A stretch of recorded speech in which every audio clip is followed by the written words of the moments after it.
আজকে আমরা মানে এখন হচ্ছে যে আমরা কিভাবে কৃষ্ণ ভক্ত হতে পারি। তো সেই ক্ষেত্রে ভগবদ গীতার 12 অধ্যায়ে যেখানে ভক্তিযোগে ভগবান আমাদেরকে বলছেন যে কি কি গুণাবলী আমাদের মধ্যে থাকলে আমরা কে ভগবান ভালোবাসবেন বা আমরা ভগবানের প্রিয় হয়ে উঠব। তো আমরা কিছু আলোচনা করেছিলাম, 12 অধ্যায়ের 16 শ্লোক পর্যন্ত আলোচনা করেছিলাম। তো তারপরে বলা হয়েছে যে 12 অধ্যায়ের 17 নম্বর শ্লোকে ভগবান বলেছেন যে যিনি আকাঙ্ক্ষিত বস্তুর প্রাপ্তিতে হিষ্ট হন না এবং অনিষ্ট প্রাপ্তিতে দ্বেষ করেন না, প্রিয় বিয়োগে শোক করেন না, অপ্রাপ্ত ইষ্ট বস্তু আকাঙ্ক্ষা করেন না এবং শুভাশুভ সমস্ত কর্ম পরিত্যাগ করেছেন, তিনি আমার প্রিয়। অর্থাৎ এখানে বলা হচ্ছে যে যিনি আকাঙ্ক্ষিত বস্তুর প্রাপ্তিতে হৃষ্ট হন না, মানে খুব এগুলো আগে আগে আলোচনা করা হয়েছে যে মানে কোনো একটা বস্তু পেয়ে আমার আকাঙ্ক্ষা ছিল, তো আমার মিলে গেছে, তো সেই বস্তুটা পেয়ে আমি অনেক আনন্দ করছি, সব কিছু ভুলে গেছি আমার কর্তব্য কর্ম। তো এটা নয়, মানে যারা ভগবানের শুদ্ধ ভক্ত হয়, যারা ভগবানের প্রিয় হয়, তাদের মধ্যে গুণাবলী থাকে যে আকাঙ্ক্ষিত কোনো বস্তু পেলেও তিনি অত্যন্ত পরিমাণে আনন্দিত হন না, আর কোনো একটা খারাপ বস্তু যেটা তিনি আশা করেননি কিন্তু এসেছে, তো সেই বস্তু পেয়েও তিনি দ্বেষ করেন না, মানে তার মন ক্ষোভিত হয় না, তিনি দুঃখ পান না, কষ্ট পান না, দুটোতেই সম অবস্থায় থাকেন। প্রিয় বিয়োগে শোক করেন না, মানে তার কোনো প্রিয় বস্তু হারিয়ে গেলে বা তার কোনো প্রিয়জন মানে মারা গেলে তিনি তার জন্য শোকাগ্রস্ত হন না, শোকে দুঃখে তিনি তার নিজের যে কর্তব্য কর্ম দায়িত্ব সেগুলো ভুলে যান না, তিনি সব ক্ষেত্রে কি হয় অবিচলিত থাকেন। তো এখানে বলা হচ্ছে যে একটা উদাহরণ শুনেছিলাম যে এই যে বিভিন্ন পরিস্থিতি, মানে কখনো অনুকূল কখনো প্রতিকূল, এই পরিস্থিতিগুলো আমাদের জীবনে সবসময়ই আসবে। তার কারণ হচ্ছে যে এই জগৎটা কি ভগবান বলেছেন এই জগৎটা কি দুঃখালয়, তো দুঃখের জগৎ। তো এই জগতে আমার দুঃখ আসবে, আবার কখনো কখনো খুব কম মুহূর্তের জন্য সুখও আসবে, কিন্তু এই দুটো পরিস্থিতিতে আমাদেরকে বিচলিত হলে হবে না, মানে কখনো সুখ পেয়ে আমি সব কিছু ভুলে গেলাম আমার কর্তব্য কর্ম, আর দুঃখ পেয়ে একবারে আমি শোকাগ্রস্ত হয়ে গেলাম, তো সেটা নয়। যেমন আমাদের এখন বর্ষাকাল, বৃষ্টি আসছে, তো বৃষ্টি আসবে, এই বৃষ্টিটাকে আমি আটকাতে পারবো না, তার জন্য আমার কি করতে হবে, একটা ছাতা নিতে হবে। তো ছাতা নিলে আমি সেই বৃষ্টিটাকে আটকাতে পারবো না, বৃষ্টিটাকে প্রতিরোধ করতে পারবো, কিন্তু আমি নিজে রক্ষা পাবো বৃষ্টি থেকে, কিন্তু আমি এই বৃষ্টিটাকে আটকাতে পারবো না। ঠিক সেরকম সুখ আর দুঃখ আসতে থাকবে আমাদের জীবনে, কিন্তু এগুলোকে আমরা আটকাতে পারবো না। সুখ যেমন আমরা দুঃখ যেমন আমরা না চাইতে আসে, সুখও তেমনি আসে, কোনো কিছু আমাদের ক্যালকুলেশনের মধ্যে নেই। সেই কারণে যারা আমরা যদি ভগবানের প্রিয় হতে চাই, তাহলে আমাদেরকে কি করতে হবে, সব কিছুতে স্থিত থাকতে হবে। তবে এটা হচ্ছে প্র্যাকটিসের ব্যাপার, আর হচ্ছে আমাদের যত আমরা ভগবত ভক্তি সাধনাতে দৃঢ় হব, ভগবত ভক্তিতে উন্নত হব, তত কি হবে না আমরা ধীরে ধীরে এই জিনিসগুলো আমরা বুঝতে পারবো, আমরা কিছু অনুভব আসবে, ভগবান আমাদেরকে কিছু বিভিন্ন পরিস্থিতির মাধ্যমে অনুভব দেবেন, আর সেই অনুভবগুলোই হবে আমাদের শক্তি। সেই কারণে আমাদেরকে ভক্তিতে খুব দৃঢ় হতে হবে, মানে ঐকান্তিক হতে হবে। ওকে, তারপরে হচ্ছে যে তিনি শুভ আর অশুভ, মানে পাপ এবং পুণ্য, এই দুটো কর্ম তিনি পরিত্যাগ করেন। পাপ কর্ম করলে এই দুটো কর্মই কি হয়, আমাদেরকে কর্মবন্ধনে জড়িয়ে দেয়, কর্মবন্ধন ঘটায়। তো পাপ কর্ম করলে আমাদের পাপ কার্য করলে আমাদের পাপ ফল নিতে হবে, নরকে যেতে হবে, আর পুণ্য কর্ম করলে আমরা স্বর্গে যাব। কিন্তু এই দুটো কর্মই তিনি এড়িয়ে যান, এবং এড়িয়ে যাওয়ার জন্য তিনি কি করেন না, তিনি শুধুমাত্র ভগবত ভক্তি করেন, কারণ ভগবত ভক্তির ফলে আর এই পাপ কর্ম আর পুণ্য কর্মের যে ফল, এগুলো হচ্ছে অনিত্য, এগুলো মানে আমাদের কর্মফল পেয়ে গেলেই এগুলো সব কিছু শেষ হয়ে যায়। সেই কারণে তিনি শুধুমাত্র কৃষ্ণের সন্তুষ্টির জন্য সেবা করেন, এবং কৃষ্ণ ভক্তি কখনো শেষ হয় না, কখনো কৃষ্ণ ভক্তি করলে সেই ভক্তির ফল কখনো বিনাশ হয় না। ওকে, তো ভগবান বলেছেন না ভগবদ গীতাতে 2য় অধ্যায়ে যে ভক্তি যদি আমরা 1%ও করি, 1%ও এই জন্মে করি, তাহলে নেক্সট জন্মে আমরা 2% থেকে শুরু করতে পারবো। তাহলে আমাদেরকে কি করা উচিত? এখান থেকে আমাদের কি শিক্ষা? যে আমাদের পাপ কর্ম আর পুণ্য কর্ম এই দুটোকে এড়িয়ে যেতে হবে। তাহলে আমরা শুধুমাত্র কৃষ্ণ ভক্তি অনুশীলন করব, কৃষ্ণের সন্তুষ্টি বিধানের জন্য যেটা করা দরকার সেটা আমরা করব। ওকে, তারপরে হচ্ছে যে 12 অধ্যায়ের 18 আর 19 নম্বর শ্লোকে ভগবান বলেছেন যে যিনি শত্রু ও মিত্রের প্রতি সমবুদ্ধি, যিনি সম্মানে ও অপমানে অবিচলিত, যিনি শীতোষ্ণজনিত সুখ ও দুঃখে নির্বিকার, স্থির বুদ্ধি, নিন্দা ও স্তুতিতে সমবুদ্ধি, সংযত বাক, যৎকিঞ্চিৎ লাভে সন্তুষ্ট, গৃহাসক্তি শূন্য এবং আমার প্রেমময়ী সেবায় যুক্ত, আমার সেই ভক্ত অত্যন্ত প্রিয়। তো কি বলছে? শত্রু ও মিত্রের প্রতি সমবুদ্ধি। এটা কি করে সম্ভব হতে পারে? আমরা আমাদের জীবনে দেখি কেউ আমার খুব প্রশংসা করলো বা কেউ আমার কাজের খুব সাপোর্ট করছে, কেউ আমার সাথে আছে, তার মানে সে আমার বন্ধু হয়ে যায়। আর কেউ আমার কাজের বিরোধিতা করছে, হ্যাঁ, আমার প্রতি ঈর্ষাপরায়ণ, তখন সে আমার শত্রু হয়ে যায়। কিন্তু একজন শুদ্ধ ভক্ত বা ভগবানের প্রিয় ভক্তের কাছে এটা কি করে সমবুদ্ধি হয়? না, তিনি সকলকে সমদৃষ্টি, অর্থাৎ তিনি সকলকে আত্মারূপে ভগবানের অংশরূপে দেখেন। তাই তিনি কারোর প্রতি, আমরা আগে পড়েছি না, তিনি কারোর প্রতি দেশপরায়ণ নন বা কারোর প্রতি আসক্ত নন, তিনি কেবলমাত্র কৃষ্ণের প্রতি আসক্ত।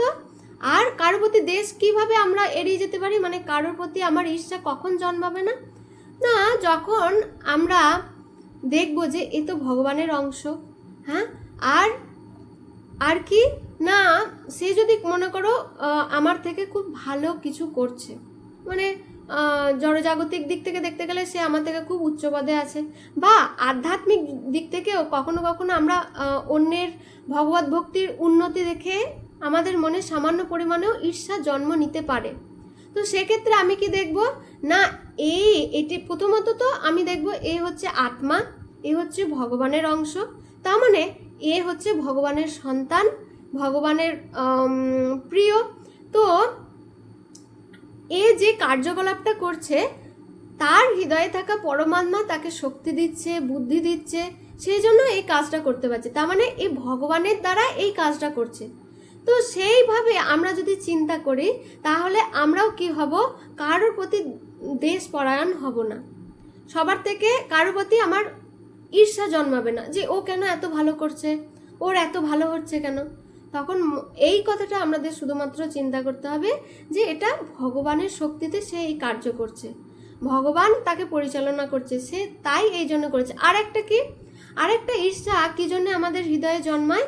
না, একটা মা তার ছোট সন্তানের যদি কিছু ভালো, মানে কিছু ভালো পারফরমেন্স করছে বা ভালো কিছু করছে, তাতে কি মা তার প্রতি ঈর্ষাপরায়ণ হয়?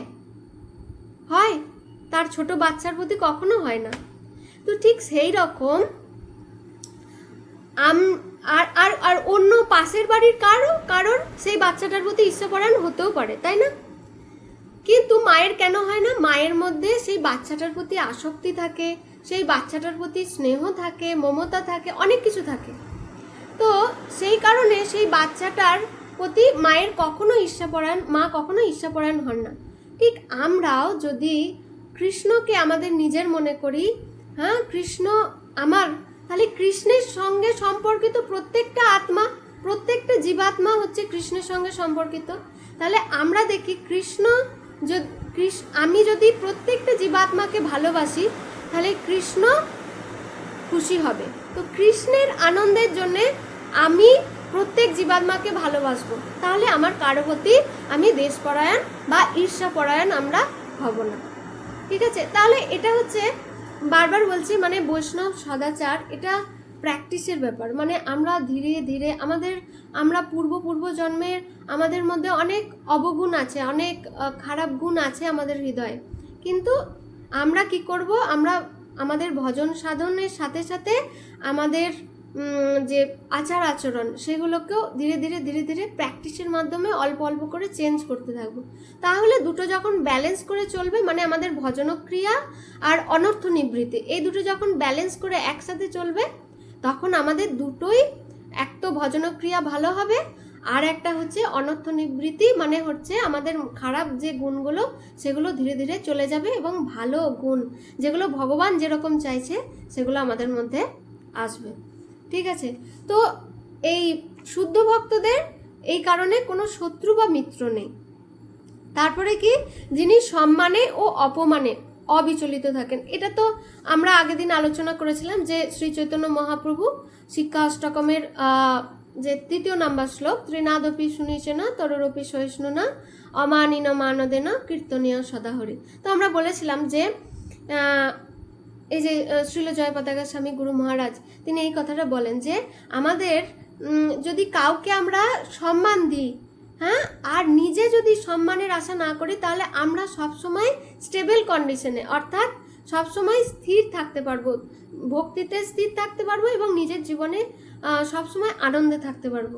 কারণ এই অপরের কাছ থেকে সম্মান পাওয়ার আশায় আমার মনকে সব থেকে বেশি বিচলিত করে। কেন ও আমাকে সম্মান দিল না, কেন ও আমাকে এই কথাটা বলল। আর অপরে কি চায়, এই জগতে সকলে সম্মান চায়, তো কাউকে সম্মান না দিলে সে সব থেকে অসন্তুষ্ট থাকে, তারপরে ধীরে ধীরে সে আমাদের শত্রুতে পরিণত হয়। তাহলে আমরা অপরকে আমরা কি করব, সম্মান দিয়ে দেবো, নিজে কোনো সম্মানের আশা করব না। আর নিজে কখন কোনো সম্মানের আশা করব না, এই যোগ্যতা কখন তৈরি হবে, তারপরে ইয়েতে শব্দতে কি বলেছেন মহাপ্রভু, না অমানিন মানদেন কীর্তনীয় সদাহরি। যখন আমরা সবসময় ভগবানের গুণকীর্তনে নিজের মনকে নিয়োজিত রাখবো, তাহলে আমাদের কখনো এই মান অপমানের মধ্যে আমরা কখনো পড়বো না। ওকে, তারপরে হচ্ছে যে স্থির বুদ্ধি, মানে তার বুদ্ধি স্থির, সে কারণ তার বুদ্ধি স্থির কেন না, সে শাস্ত্র অনুযায়ী সে তার কার্যকলাপ করে, তার কার্যকলাপ শাস্ত্র অনুযায়ী হয়, সে তার নিজের মন গড়া জল্পনা কল্পনা দিয়ে কোনো কিছু করে না, শাস্ত্র অনুযায়ী সে বিচার করে। তো আমাদেরও এখান থেকে শিক্ষা যে আমরা কোনো কিছু ডিসিশন নিতে গেলে আমরা শাস্ত্র বা সাধুগুরুর শরণাপন্ন হব। আমরা নিজের মন গড়া জল্পনা কল্পনা দিয়ে কখনো ভক্তিপথে এগোতে চাইব, মানে এগোবো না। তার কারণ হচ্ছে মন গড়া জল্পনা কল্পনা দিয়ে যদি আমরা আমাদের ভক্তিপথ এগিয়ে নিয়ে যেতে চাই, তাহলে আমরা বেশি দূর যেতে পারবো না। আমাদের ভক্তি কিন্তু কিছু দূর গিয়ে থেমে যাবে, নষ্ট হয়ে যাবে, মানে থেমে তো যাবে না, মানে পতন হবে। সেই কারণে আমাদের চেষ্টা করতে হবে যে আমরা যেন শাস্ত্র অনুযায়ী, সাধুগুরুর বৈষ্ণবের কথা অনুযায়ী আমাদের জীবনকে পরিচালিত করি। ঠিক আছে? তারপরে হচ্ছে নিন্দা ও স্তুতিতে সমবুদ্ধি। তো এটা কি করে সম্ভব? নিন্দা ও স্তুতি মানে আমাদের কেউ নিন্দা করলে আমাদের তো স্বাভাবিক, আমরা এটা এত জন্ম ধরে প্র্যাকটিস করেছি, আমাদের কেউ নিন্দা করলে আমরা বিচলিত হয়ে পড়ি। আর কেউ যদি আমার খুব প্রশংসা করে তখন আমি খুব খুশি হই। কিন্তু এই দুটোতেই সমবুদ্ধি আমাদেরকে থাকতে হবে। কারণ এই যে নিন্দা বা প্রশংসা, এগুলো আমার কৃষ্ণ ভক্তিতে কোনো উন্নতিতে সাহায্য করবে না। আমার নিন্দা করছে, করুক, এগুলো হচ্ছে শুধুমাত্র দেহাত্ম বুদ্ধি। মানে আমার নিন্দা করা বা প্রশংসা করা এগুলো আসে দেহাত্ম বুদ্ধি থেকে। মানে আমি ভাবছি আমি দেহ, আমার নিন্দা করছে তো আমার খারাপ লাগছে, আমার প্রশংসা করছে তো আমার ভালো লাগছে। তার মানে এটা হচ্ছে দেহাত্ম বুদ্ধি। আমি নিজেকে এখন মনে করছি কি আমি দেহ, তো আমাকে যখনই এগুলো করছে আমার খারাপ লাগছে। তাহলে আমাদেরকে এই ক্ষেত্রে কি হতে হবে না, ভাবতে হবে আমি আত্মা, আমার জীবনের মেন লক্ষ্য কি। এই জিনিসটা যদি আমরা সকলে দৃঢ় হই, মানে সকলে মাথার মধ্যে রাখি যে আমাদের জীবনের মেন লক্ষ্য কি। আমাদের জীবনের মেন লক্ষ্য হচ্ছে যে কৃষ্ণ প্রেম লাভ করা। তো কৃষ্ণ প্রেম লাভ করতে গেলে এই জিনিসগুলো আমরা যদি এই লক্ষ্যটা যদি ভাবি, কথা চিন্তা করি, তাহলে এই জিনিসগুলো অত্যন্ত তুচ্ছ হয়ে যায়। এই নিন্দা, প্রশংসা, এগুলো অত্যন্ত তুচ্ছ হয়ে যায়। ঠিক আছে? তো সেই জন্যে বারবার চিন্তা করতে হবে, বা তোমরা তোমাদের যে দেয়ালে লিখে রাখতে পারো, ডায়েরিতে লিখে রাখতে পারো, যে আমাদের জীবনের, বিশেষ করে ডায়েরিতে লিখে, চিঠি রাখতে পারো, দেয়ালে লিখে, আমাদের জীবনের লক্ষ্য হচ্ছে কৃষ্ণপ্রেম লাভ করা। যখনই বারবার তোমাদের ওখানে চোখ পড়ে যাবে, তখনই তোমাদের মনে পড়ে যাবে, না, আমার যে নিন্দা হচ্ছে, প্রশংসা হচ্ছে, এগুলো কোনো ব্যাপারই নয়, এগুলো খুব সামান্য তুচ্ছ ব্যাপার। তো আমাকে আরও অনেক দূরের, আমার অনেক লক্ষ্য অনেক দূরের, তো আমাকে আরও অনেক দূর এগিয়ে যেতে হবে। ঠিক আছে? তাহলে আমরা এই নিন্দা প্রশংসাকে এড়িয়ে যেতে পারবো, উপেক্ষা করতে পারবো। যেমন চৈতন্য মহাপ্রভু যখন চৈতন্য মহাপ্রভুকে বেনারসে যখন মানে মায়াবাদী সন্ন্যাসীরা চৈতন্য মহাপ্রভুর নিন্দা করেছিল, অনেক নিন্দা করেছিল, তো তখন চৈতন্য মহাপ্রভু সেটা উপেক্ষা করেছিল, মানে হেসেছিল। মানে চৈতন্য মহাপ্রভু কীরকম নিয়েছিল না, আমাদের যদি মনে করো কোনো একটা ছোট বাচ্চা, হ্যাঁ, আমাদের বলে, দেখো ওই মাতাজি কেমন ড্রেস পরেছে, তো আমার কি কিছু মনে হবে? আমার কিছু মনে হবে না, কারণ ও ছোট বাচ্চা। তো সেই রকমই কেউ যদি আমার নিন্দা করে, তখন ভাবতে হবে ওর জ্ঞান নেই, সেরকম বুদ্ধি নেই, বা ঠিক আছে ছেড়ে দাও, ছোট বাচ্চার মতো ভেবে তাকে ছেড়ে দিতে হবে। তো মহাপ্রভু সেটাই করেছিল, যে উপেক্ষা করেছিল, নিন্দা উপেক্ষা করেছিল। তো আমাদেরকে উপেক্ষা করতে হবে, বিশাল বড় করে না দেখে তাকে উপেক্ষা করতে হবে। ওকে, তারপরে হচ্ছে যৎ কিঞ্চিত লাভে সন্তুষ্ট, মানে শুদ্ধ ভক্ত অনেক কিছু, যেরকম শ্রীল প্রভুপাদকে আমরা দেখি, তিনি অল্পতেই সন্তুষ্ট, আর বাদ বাকি যে অনেক পরিমাণ যা তার কাছে ডোনেশন আসতো বা যা কিছু আসতো, তিনি ভগবানের সেবায় সেগুলোকে নিয়োগ করতেন, এবং নিজে খুব যৎকিঞ্চিত জিনিসেই, মানে খুব কম জিনিসেই তিনি সন্তুষ্ট থাকতেন। তো আমাদের সমস্ত যেসব গুরুবর্গরা আছেন বা শুদ্ধ ভক্তরা আছেন, তারা অল্পতেই সন্তুষ্ট হয়। তার মানে আগের দিন আমরা কি বলেছিলাম, যে আমাদের কি থাকলে আমাদের মন অসন্তুষ্ট থাকবে, কে বলতে পারবে? একবার বলেছিলাম যে আমাদের মন কি হলে আমাদের মন অসন্তুষ্ট থাকবে, কি বলবে? কে বলবে? ঈশিতা মাতাজি। হ্যাঁ বলো। আমরা যদি কোনো কিছু আমাদের চাহিদা থাকে, সেটা যদি না পাই, তাহলে আমাদের মন অসন্তুষ্ট। হ্যাঁ, মানে আমাদের চাহিদা যখনই ধীরে ধীরে বাড়ে, তখনই আমাদের মন কিন্তু অসন্তুষ্ট হয়। সেজন্য আমাদের চাহিদা খুব মিনিমাম করতে হবে, খুব মিনিমাম, মানে যেটুকু নইলে আমাদের চলবে না, যেটুকু না থাকলে আমাদের চলবে না, সেইটুকু। সেই জন্য আমাদেরকে ধীরে ধীরে আমাদের চাহিদা কমিয়ে ফেলতে হবে। এগুলো প্র্যাকটিসের, মানে মাতাজিদের সাধারণত হয়, এটা সবার ক্ষেত্রেই হয়, যে আমার কাছে অনেক জামা কাপড় আছে বা অনেক শাড়ি আছে, তাও বাজারে গিয়ে দেখলাম একটা ভালো অন্য ডিজাইনের শাড়ি এসে নিয়ে নিলাম। কিন্তু এগুলো শুধুমাত্র হচ্ছে যে আমাদের এই কামনা বাসনা, এটাও এক প্রকার কামনা বাসনা। তো এই কামনা বাসনা কখনো পূরণ হয় না, সেজন্য যত লিমিটেড করা যায় তত ভালো। মানে যেমন যখন যমুনা মাতাজি, না হলে ঠিক মনে পড়ছে না, যাই হোক, তো যমুনা মাতাজির কাছে ধরে নাও কোনো একজন মাতাজি প্রভুপাদের সময়ে, তো দুটো শাড়ি ছিল তার কাছে মাত্র, তো একটা কাচতো, শুকোতে দিত, আর একটা পরতো। তো প্রভুপাদ মনে করছে যে তার কাছে অনেক শাড়ি আছে। তো তখন প্রভুপাদ জিজ্ঞাসা করছে, কি ব্যাপার, তুমি প্রতিদিন নতুন শাড়ি পরছো? তো তখন বলে, না প্রভুপাদ, আমার কাছে মাত্র দুটোই শাড়ি আছে, একটা আমি কেচে শুকোতে দিই, আর একটা হচ্ছে আমি পরি।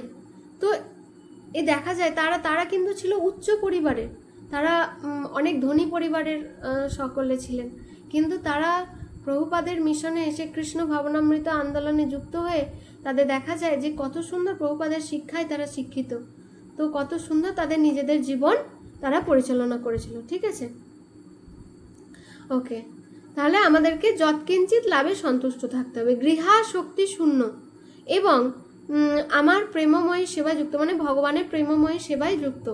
গৃহা আসক্তি শূন্য, মানে আমরা আগের দিন বলেছিলাম যে আমাদের আসক্তি শুধুমাত্র থাকবে ভগবানের প্রতি, সকলের প্রতি কর্তব্য থাকবে, ভালোবাসা থাকবে, শ্রদ্ধা থাকবে, কিন্তু আসক্তি যেটা সব থেকে বড় জিনিস, এই আসক্তির ফলে আমরা যদি কৃষ্ণ ছাড়া অন্য কিছুর প্রতি আসক্ত হই তাহলে আমাদের কি হবে, সব থেকে বেশি কষ্ট পেতে হবে সেই সেই সেই জিনিসটা থেকে বা সেখান থেকে। সেই কারণে আমাদের আসক্তি থাকবে শুধুমাত্র কৃষ্ণের প্রতি। আর কি বলছে, সব সময় ভগবানের প্রেমময়ী সেবায় যুক্ত।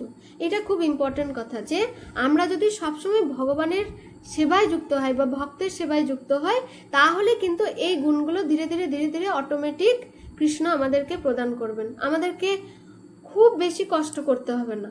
ওকে,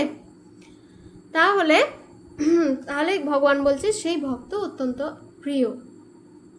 তারপরের শ্লোকে 12 অধ্যায়ের 20 নম্বর শ্লোকে বলা হচ্ছে যে আমার প্রতি শ্রদ্ধা সহকারে যারা আমার প্রদর্শিত ধর্মামৃতের পর্যবেক্ষণা করেন তারাই আমার ভক্ত, তাই তারা আমার অত্যন্ত প্রিয়। মানে ভগবানের প্রতি শ্রদ্ধা সহকারে ভগবানের ভক্তি যারা পালন করেন তারা ভগবানের অত্যন্ত প্রিয়। তো এইগুলো আরেকবার করে আপনারা কি করবেন না, 12 অধ্যায়ের এই যে 13 থেকে 20 নম্বর শ্লোক যেখানে আছে, তো এই শ্লোকগুলো ভালো করে আপনাদের, এটা হচ্ছে হোম টাস্ক, তো ভালো করে গ্রন্থটা অধ্যয়ন করবেন ভগবদ্গীতার, বা 13 থেকে 20 নম্বর শ্লোক অধ্যয়ন করে তাৎপর্য আরও ভালো করে পড়বেন। ওকে, তারপরে হচ্ছে এই গুণগুলি আমরা কিভাবে লাভ করব, এগুলো তো ভগবান বলে দিয়েছেন যে এই গুণগুলো তোমাকে অর্জন করলে তুমি আমার প্রিয় হবে। তাহলে এগুলো আমরা লাভ করব কি করে? তো শ্রীল রূপ গোস্বামী তার উপদেশামৃত নামক যে গ্রন্থ আছে সেখানে তিনি বলেছেন যে এই গুণগুলো আমরা কিভাবে লাভ করতে পারি। তো প্রথমে হচ্ছে যে উপদেশামৃত শ্লোক 3-এ বলা আছে সেবা কার্যে উৎসাহ, দৃঢ় বিশ্বাস বা সংকল্প। এক মিনিট, আমি বইটা একটু খুলি। তোমাদের কাছে পরে পরে এগুলো পড়ানো হবে, উপদেশামৃত যখন পড়ানো হবে তখন এগুলো আবার বলা হবে। এখন আমি উপরে উপরে একটু একটু করে বলে চলে যাচ্ছি। এক মিনিট। হ্যাঁ, তো উপদেশামৃতের শ্লোক 3-এ বলা হচ্ছে উৎসাহাত নিশ্চয়াত ধৈর্যাত তত্তৎ কর্ম প্রবর্তনাৎ সঙ্গ ত্যাগাৎ শত বৃত্তে সরবীর ভক্তি প্রসিদ্ধতি। উৎসাহাত, ভক্তিপথে থাকতে গেলে, আমাদের চালিয়ে নিয়ে যেতে গেলে আমাদের কিসের দরকার? উৎসাহের দরকার। আর কিসের দরকার? নিশ্চয়া, দৃঢ় বিশ্বাস। তো আমরা কোনো কিছু কার্য করতে গেলে আমাদেরকে আগে বিশ্বাস থাকতে হবে। যেমন ধরে নাও কেউ সেলুনে চুল কাটতে গেছে, তো সেলুনে চুল কাটতে গেছে, তার বিশ্বাস আছে যে সেই সেলুনের যে চুল কাটছে সে তার যে ছুরি দিয়ে মনে করো বা কিছু দিয়ে যে শেভ করছে, তো সেইগুলো সেই ছুরিটা আমার গলায় বসিয়ে দেবে না, এই বিশ্বাসটা তার আসছে। তো আমরাও ভগবত ভক্তি করছি, তো অনেকের তোমাদের কথা নয়, অনেক বাইরের লোকের কথা, যে সব কিছুতে তাদের বিশ্বাস আছে কিন্তু ভক্তিতে তাদের বিশ্বাস নেই, ভগবানের প্রতি তাদের বিশ্বাস নেই। তো আগে আমাদের ভক্তি শুরু করতে গেলে আগে প্রথম ধাপ হচ্ছে আমাদেরকে আগে বিশ্বাস রাখতে হবে শাস্ত্রের ওপর, সাধুগুরুর ওপর, ভগবানের ওপর বিশ্বাস। আর কি? উৎসাহ। আমাদের মধ্যে যদি উৎসাহের কম পড়ে তাহলে কিন্তু আমাদের ভক্তিপথ চালিয়ে নিয়ে যাওয়াটা খুব মুশকিল হয়ে যাবে। এটা আমাদের কিছুটা জ্বালানির মতো কাজ করে। তো এই উৎসাহটাকে আমাদেরকে ধরে রাখতে হবে। তার জন্য কিছু প্রসেস আছে, যেমন হচ্ছে যে আমরা যে যে ভক্তিপথের যে যে কাজগুলোই করছি, যে যে সেবাগুলো করছি, মনে করো ধরো মঙ্গল আরতি করছি, তো মঙ্গল আরতি আমি কেন করছি? শুধু প্রতিদিন মঙ্গল আরতি করলাম, জপ করলাম, শ্রবণ করলাম, হিয়ারিং, রিডিং, চ্যান্টিং, সব কিছু করলাম, কিন্তু এর পিছনে আমি যদি কারণগুলো খুঁজি যে আমি মঙ্গল আরতি কেন করছি। মঙ্গল আরতিতে আমরা প্রথমে কি করি? গুরু অষ্টকম করি, গুরবা অষ্টকম। তো আমি গুরবা অষ্টকম কেন করছি? কি কারণ, এবং আরতি করছি, প্রত্যেকটা আইটেম মানে প্রত্যেকটা জিনিস ভগবানকে যে নিবেদন করা হচ্ছে, ধূপ দীপ, বিভিন্ন ফুল, হ্যাঁ, চামর, এগুলো আমি প্রত্যেকটা আইটেমের পিছনে কারণ কি।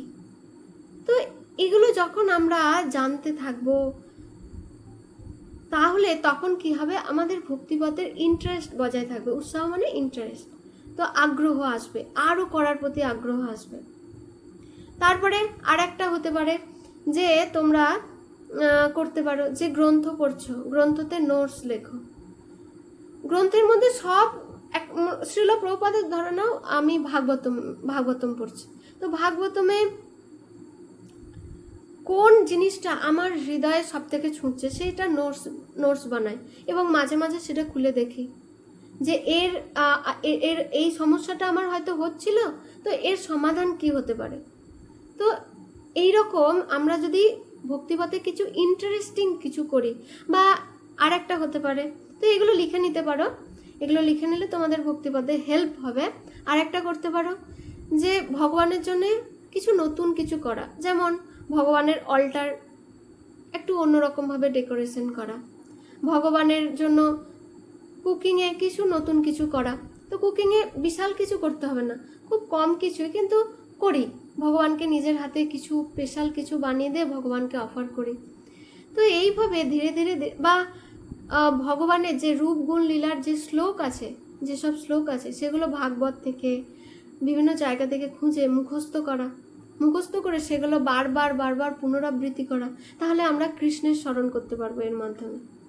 তো এগুলো বিভিন্ন হচ্ছে যে আমাদের ভক্তিপথে এগোনোর বিভিন্ন টিপস, বিভিন্ন পদ্ধতি পন্থা।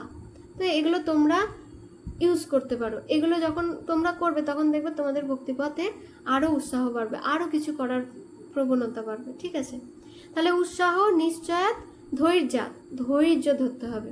যেমন প্রভুপাদ উদাহরণ দিচ্ছে যে কারো একজন বিয়ে হয়েছে কোনো মেয়ের, তো সঙ্গে সঙ্গে সে তার যে স্বামী তার কাছে বাচ্চা চাইতে পারে না, তাকে তার জন্য ধৈর্য ধরতে হবে, তাকে সেবার দ্বারা সেই তার স্বামীকে সন্তুষ্ট করতে হবে। হ্যাঁ, তারপরে যখন স্বামী খুশি হবে তখন অবশ্যই সে মা হতে সক্ষম হবে। তো এটা প্রভুপাদ উদাহরণ দিচ্ছে। ঠিক সেই রকম আমাদের ভক্তি করছি, তো আমার এরকম করলে হবে না যে আমার এখনো প্রেম হলো না, মানে কৃষ্ণ প্রেম আমি পেলাম না কেন, আমার এখনো ভক্তিতে রুচি আসছে না কেন, নিষ্ঠা আসছে না কেন। তো এগুলো ধীরে ধীরে আসবে। আমরা যখন ঐকান্তিকভাবে প্রয়াস করব তখন কৃষ্ণ যখন খুশি হবে তখন কৃষ্ণ আমাদেরকে কৃপা করে এগুলো সব ধীরে ধীরে ধীরে ধীরে আমরা পেতে যাবো। কিন্তু আমাদেরকে প্রয়াস করতে হবে অনেক বেশি, আমাদেরকে সেবার মাধ্যমে কৃষ্ণের যে নির্দেশ, কৃষ্ণ বলে দিয়েছে এখানে যে এইগুলো এই থাকলে সে আমার প্রিয় হবে, তাহলে সেইগুলো করার চেষ্টা করতে হবে, কৃষ্ণের নির্দেশ পালন করতে হবে, তাহলে আমি হব। কিন্তু ধৈর্য ধরতে হবে, যে কোনো কাজের পিছনেই ধৈর্য। মানে আমি আজকে একটা গাছের চারা লাগিয়েছি, এখনই যদি ভাবি যে দুদিন পরেই যদি ভাবি যে এই গাছটার ফুল ধরছে না কেন, সেটা নয়, তাকে জল দিতে হবে, তাকে সার দিতে হবে, ধীরে ধীরে ধীরে ধীরে গাছটা বড় হবে, বড় হয়ে সে একদিন না একদিন ফুল দেবে। তার জন্য ধৈর্য ধরতে, তো সমস্ত কাজের জন্য যদি আমি ধৈর্য ধরতে পারি তাহলে ভক্তির জন্য আমাকে ধৈর্য ধরতে হবে। তত্তৎ কর্ম প্রবর্তনাৎ মানে হচ্ছে যে ভক্তি যোগের অনুকূল যেগুলো আছে, যে কর্ম আছে, যেগুলো আমাকে ভক্তিপথ অগ্রসর হতে সাহায্য করবে সেইগুলো করা। আর সঙ্গ ত্যাগাত, অসৎ সঙ্গ, যে সঙ্গের ফলে আমার মনে ভোগ বৃত্তি বাড়ছে, হ্যাঁ, সেই সঙ্গ ত্যাগ করতে হবে। কৃষ্ণ থেকে যে সঙ্গ করলে কৃষ্ণ থেকে আমাকে দূরে নিয়ে যাচ্ছে, মায়ার দিকে বেশি করে নিয়ে যাচ্ছে, সেই সঙ্গ ত্যাগ করতে হবে। আর কি হচ্ছে, শতবৃত্তি সরবীর ভক্তি প্রসিদ্ধতি। শতবৃত্তি মানে হচ্ছে যে আমাদের পূর্বতন আচার্য বর্গের পদাঙ্ক অনুসরণ করতে হবে। তো তারা কি কি করেছে, তাদের কি কি নির্দেশ রয়েছে, যে ভক্তিপথ এগোনোর জন্য তাদের কি কি নির্দেশ রয়েছে, তো সেগুলো আমাদেরকে ধীরে ধীরে অনুশীলন করতে হবে। অনুকরণ নয়, আগেই বলা হচ্ছে যে তাদেরকে আমরা অনুকরণ করতে পারি। যেমন গৌরকিশোর দাস বাবাজি মহারাজ, তিনি তিনি এতই ভজন সাধনে মগ্ন ছিলেন, হ্যাঁ, যে তার মনেই থাকতো না যে তিনি স্নান করেছেন কিনা, তিনি সেভ মানে দাড়ি কামিয়েছেন কিনা, তিনি চুল কেটেছেন কিনা, তো তার সময় ছিল না এসব কিছু ভাবার। কিন্তু আমরা যদি এখন ভাবি যে শ্রীল প্রভুপাদ বলেছে 3 বার, দিনে 3 বার, কিন্তু কমসে কম 3 বার না হলে 2 বার স্নান করতে, তো গৌরকিশোর দাস বাবাজি মহারাজ তো করতেন না, তাহলে আমার কি করার দরকার? এটা হচ্ছে অনুকরণ করা। এইরকম যদি আমরা শুদ্ধ ভক্তের অনুকরণ করতে যাই তাহলে কিন্তু আমরা বিপদে পড়বো, আমাদের ভক্তি নষ্ট হবে। তো আমাদেরকে কি করতে হবে? অনুসরণ করতে হবে। এখন আমাদের কাজ হচ্ছে বৈদিক ভক্তি অনুশীলন করা, তো আমরা অনুসরণ করব। ওকে, তাহলে এইগুলো বলেছে। তো সে এখানে শর্ট করে সেজন্য বৈষ্ণব সদাচারের বইয়েতে লেখা রয়েছে, সেবা কার্যে উৎসাহ, দৃঢ় বিশ্বাস বা সংকল্প, ধৈর্য ধারণ, নববিধা ভক্তির বিধি অনুসারে সেবা কার্য সম্পাদন, আসক্তি ও অসৎসঙ্গ ত্যাগ, পূর্বতন আচার্যবর্গের পদাঙ্ক অনুসরণ। আর কৃষ্ণ ভাবনার পথে বিঘ্নগুলি, সেটা চতুর্থ শ্লোকে দ্বিতীয় শ্লোকে উপদেশামৃত দ্বিতীয় শ্লোকে রূপ গোস্বামীপাদ বলেছেন। তো সেগুলো পরের দিন আমরা আলোচনা করব, এবং পরের দিন আমরা পুরো কৃষ্ণ ভক্ত হওয়া এই যে টপিকটা, এটা পুরোটা আমরা কভার করব। এখানে ক্লাস আমরা সমাপ্ত করলাম। শ্রীল প্রভুপাদ কি জয়। হরে কৃষ্ণ।